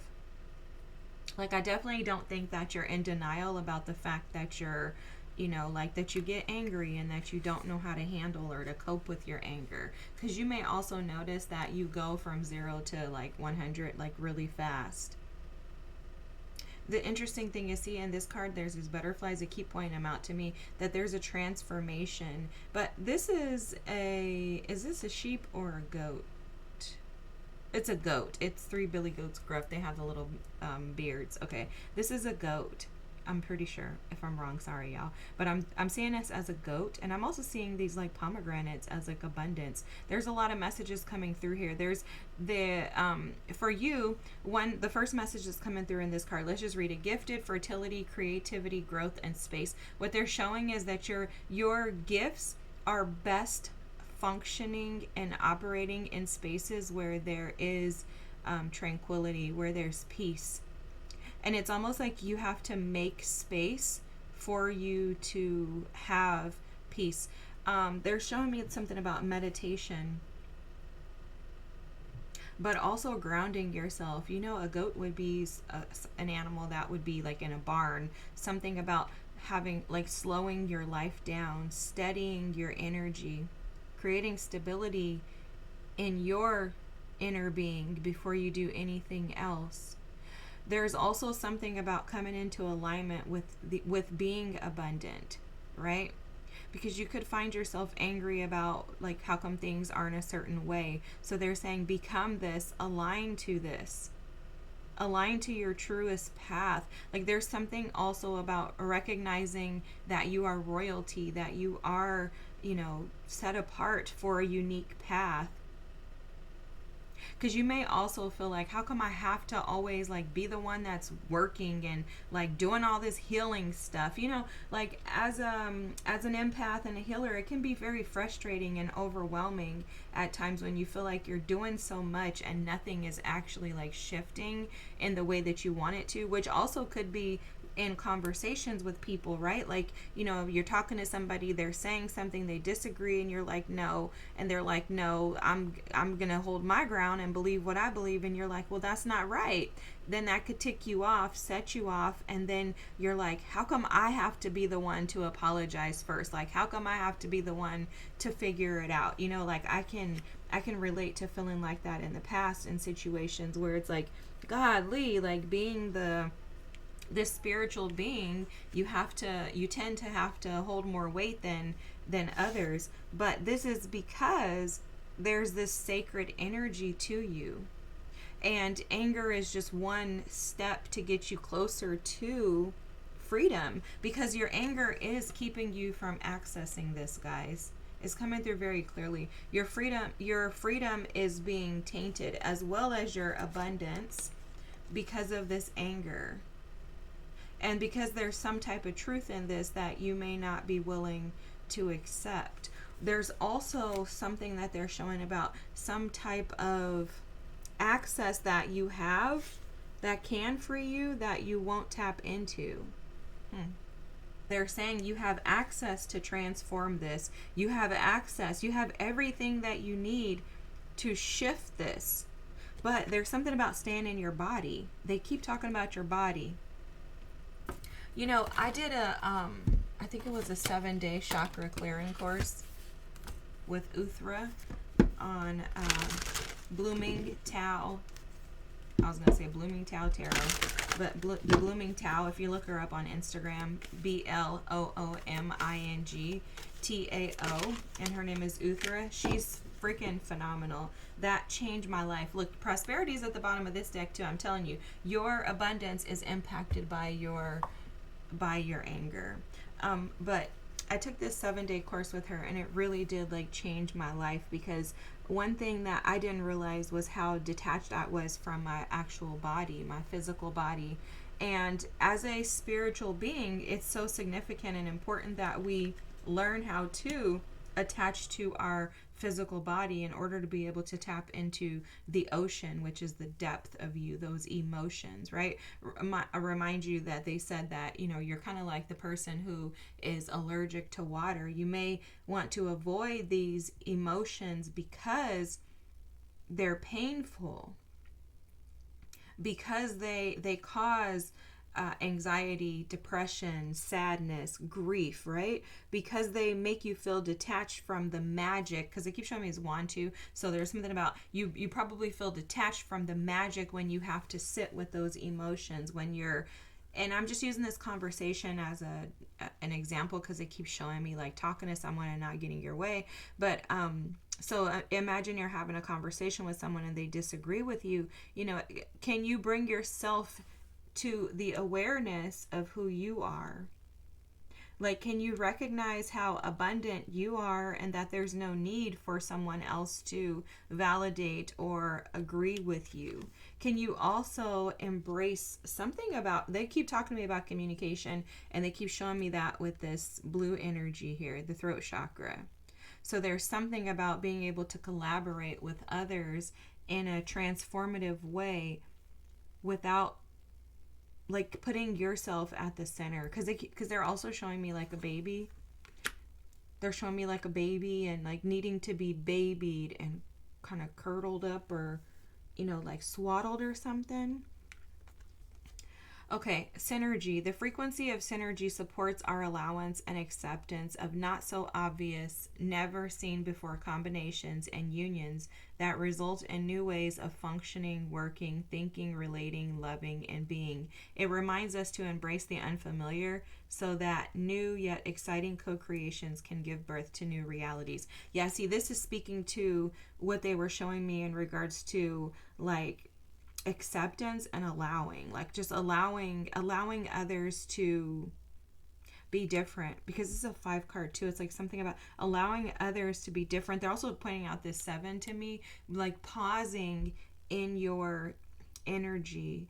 They were also showing me like this rest here and this space here. So rest and space are going to be things that are also significant for you in order for this energy to be able to transmute out of your physical vessel. Again, I'm just going to remind you that they keep mentioning the fact that this may be trapped in your physical body and that movement would be extremely beneficial for you, because it would allow you and afford you the opportunity to kind of shift some of this around that maybe you're even unaware of is being stored in your body, right? But because you're such a spiritual being, and they just keep emphasizing this, because you're such a spiritual being, it's important that you tap into your natural senses. Because what they're telling me is that for every single one of us, there's something that is most like familiar to us, right? So that could either be like, you know, in numerology, it's either your mind, your physical bodies, your spiritual perspective. I think there's one more, but I don't remember what it is. But those are the 2 that are coming to my mind right now. And so they're mentioning the fact that if your strength is your physicality, then utilize that. Okay, that's going to be the thing that's going to be most connected to your most natural state of being, and it's going to be the easiest for you to tap into that to be able to transmute energy. For you, it's your spirituality, right? So, and this is more than likely connected to your mind, because it keeps showing me the communication. So there's something about allowing yourself to use your mind to tap into your spiritual like gifts in order to be able to see the truth in these situations as they're occurring, and then creating space for differences in others. Because, you know, they're also showing me too that, and this is something that happens a lot in the spiritual community, is that we begin to think that we, you know, okay, like I'm definitely not like them, you know, and it can be like a judgy, like hierarchical thing that we establish and create. And sometimes this is just within our own minds, but it'll make us angry when we see other people aren't functioning in that same capacity, right? Like, oh my gosh, I'm sacrificing my life, I'm over here like doing the good for the collective, and then where's everybody else at? You know, like if that's something that you think about, then that could also piss you off. And I'm sorry I'm using that word. That's just the way that they keep showing it to me. And so there's something about establishing excluding an opinion when it comes to someone else. That's interesting.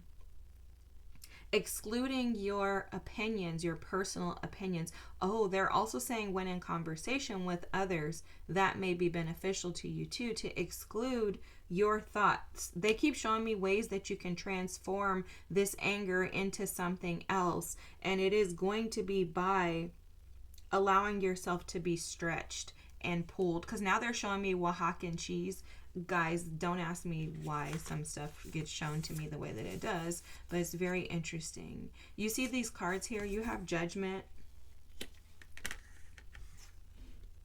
Very interesting. Judgment, I love Judgment because I think this is so appropriate. The Ten of Cups is here. It came out in the reverse, but I don't read reversals. I know what they're saying, though, very clearly. And then you have Justice here. Wow, what powerful freaking energy, guys. Oh my gosh. They're calling out immediately, especially with Judgment here being the first card, the strongest energy. Wow, this is powerful energy.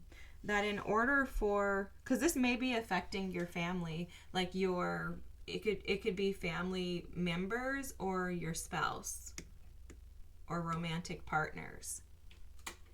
Because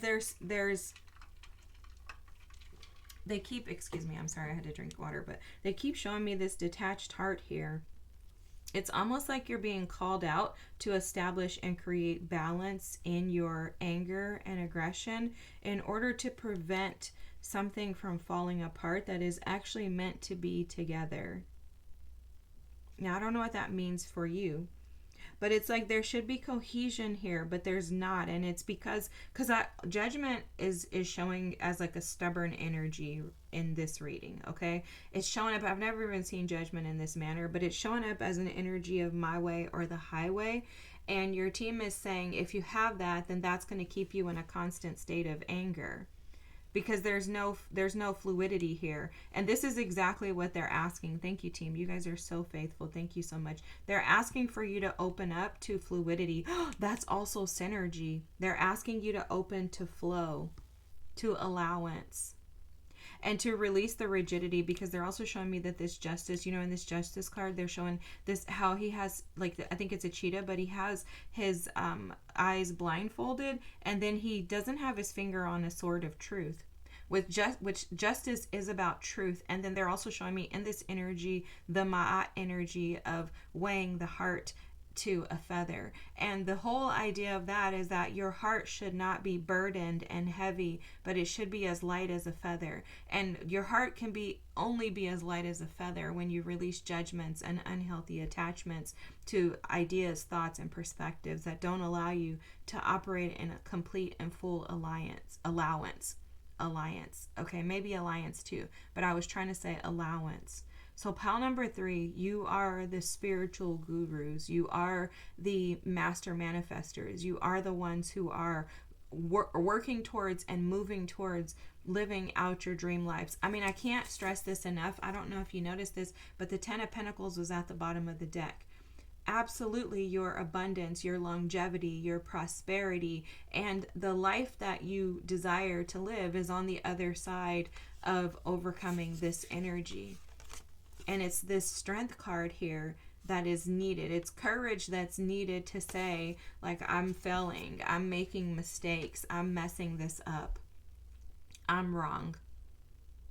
I need to be more aligned to my spirit man, because I know my spirit man more in depth than anything else. And although it is uncomfortable for me to be here on earth moving around with these humans who are full of whatever they're full of, it is not for me to look down or frown upon them. It is for me to find and to create and establish a conjunction with happiness, fulfillment, and abundance. Remember, they were showing this, they're bringing this up again. This is why.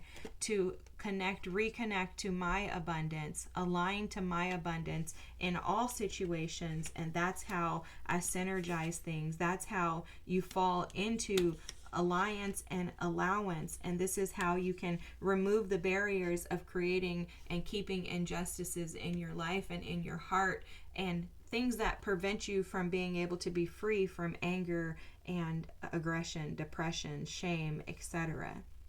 This energy wants to be transmuted. It wants to be transformed. And it's because it's trying to right now, and they're showing me this very clearly, that you're going through a process of dying to the ego.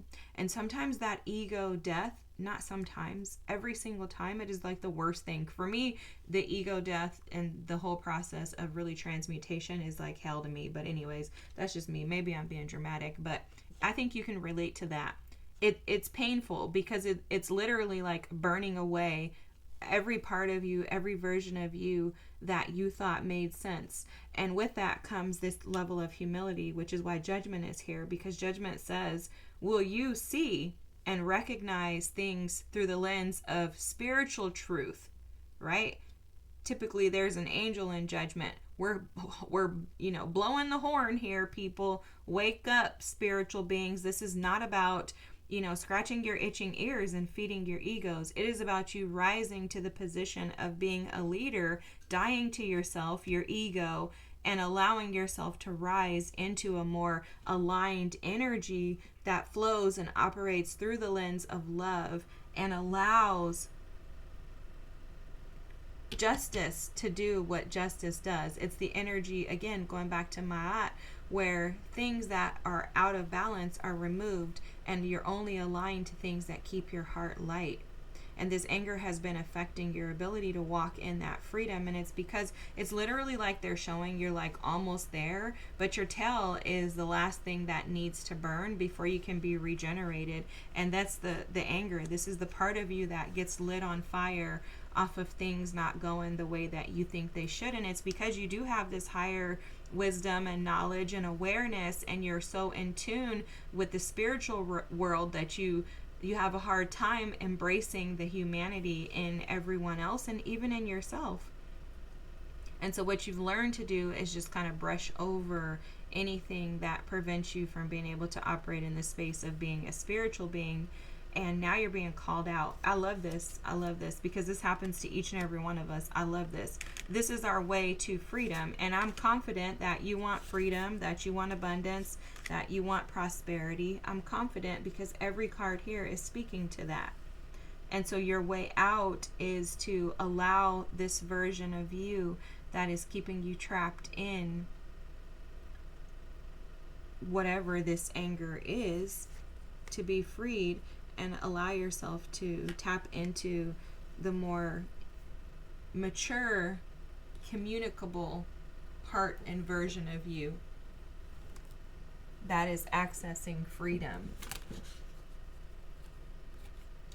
All right. I hope that made sense. Whew. These readings have been amazing. I'm sorry, I just need to blow that off because, guys, this is so serious. So serious. Oh my God, I had no idea that this card was the depths. But that's the word. Look, you guys probably think I'm full of crap, but look, I wrote down depth here. Depth and emotions. They were channeling these messages to me. But anyways, let's read this. If you want to screenshot, feel free to, and you can read the rest later. The unconscious, the depths, the incomprehensible. The power of the ocean is unmatched. To step into its salty waters is to step into the unknown. By its sheer volume, the ocean represents the unconscious, all that is beyond our understanding. We cannot live within the ocean. We cannot claim it, manage it, or own it. It rejects our every attempt to dominate nature. Yet, amid its overwhelming power, it calls to us, inspires us, and invigorates our life on land. It dissolves the little us into the big us. When the energy of the ocean is present, there is change stirring that is beyond any change you've ever known before. Oh my God, guys, do you see this? The ego must dissolve. The saline swells work on your very cells, your fibers, your deepest underlying beliefs. Like Aphrodite, we rise from the ocean's froth, a new being. Life is change. Let the wave crash. Oh my gosh, guys. When light, deeper than deep, big dreams and discovery. When dark, subsumed, drowned, polluted, and unpredictable. This is exactly what they were showing earlier. I'm just going to call this out because this is important for all of us. Is when in dark, this is when you feel overwhelmed in conversations, communicating, in interacting with others. Okay, I'm calling them humans, but I mean, I know you're a human too, but you get what I'm saying. You feel subsumed, drowned, polluted, and you become unpredictable. And it's because of this anger. And it's, again, this is no like shade, because I think I mentioned this. I'm guilty of all of these things, but I want to just call out the fact that you are not like everybody else, and it's not to like set you apart and make you feel like, oh my God, you're so special, and let's create this like, oh, you're here and everybody else is peasants. I'm not saying anything like that. What I'm saying is, when you've been gifted with, spiritual gifts, you are called to be a leader, and you're called to act different than everyone else. Meaning people are going to, end up doing things to you that are unimaginable and that you don't deserve. And they're going to tick you off, and they're going to, be different than you, have different opinions. You're going to have arguments with people. You're going to fight. Not physically, hopefully, but you get what I'm saying. Like, things are not always going to be peaches and keen, which is what we hope it would be, right? You have to create space to allow these things to come and to go. The goal is to not engage with them, but rather allow them to be utilized as lessons and opportunities for you to be able to be stretched a little further. I think that one thing that I have had to remind myself of frequently is that this abundance, the freedom, the prosperity, the things that I pray and I ask for come at a cost. And, I was raised as a Christian, and I believe that when Jesus speaks in the Bible of, his death and resurrection, that we too, as humans, have to go through a death and resurrection. If you think about it, that's what people are talking about when they're talking about the phoenix rising from the ashes. But the death is the most difficult part, because it's a dying to what we want, and instead allowing a higher purpose, our higher self, a higher consciousness to come in and to transmute us into who we've been created to be from day one, that the world or that life kind of robbed us from. And so you chose this just like I did, and it is hard. It is very hard, and it is not easy, and it's not supposed to be easy, but there are blessings and gifts when we're able to recognize that the light and the dark in all things can be beautiful when we take them and perceive them for the gifts that they afford us in those very moments. And this is very hard to do, but this is what synergy is about. And along with synergy comes the abundance, the freedom, and just think about how blessed you are to have your gifts, to be able to utilize your gifts in the way that you do. This anger is preventing you from being able to fully operate in the life that you desire, and it's not something that has to stay. Allow others to be who they are. And I think the one thing that they really want me to highlight is what they've been screaming at me the last couple of minutes, is that the fact that you're like this towards everybody else means that you're even harder on yourself. And you're harder on yourself because you know that the bar is set higher for you. But that doesn't mean that that's the right thing to do. And so it's not about you just releasing the bar, like dropping your sword with others, with this Queen of Swords energy here too. This is underneath strength. It's not about you dropping your sword with only others. It's about dropping the sword with yourself. Allowing yourself to be a human, to make mistakes, to not always get it right, and understand that those are opportunities and experiences that will happen from here on out. For the rest of your life, you're never going to be a perfect human, and you're not expected to. Spirit and your team is just asking that you afford yourself the experiences that life is giving you, and that you ride the wave of life. That's synergy. Just allowing and accepting things as they come, as they go. Stop making yourself the bad guy. Stop making yourself the problem all the time. Stop making yourself to be the one who is, never getting it right, because all of those things attribute to the anger.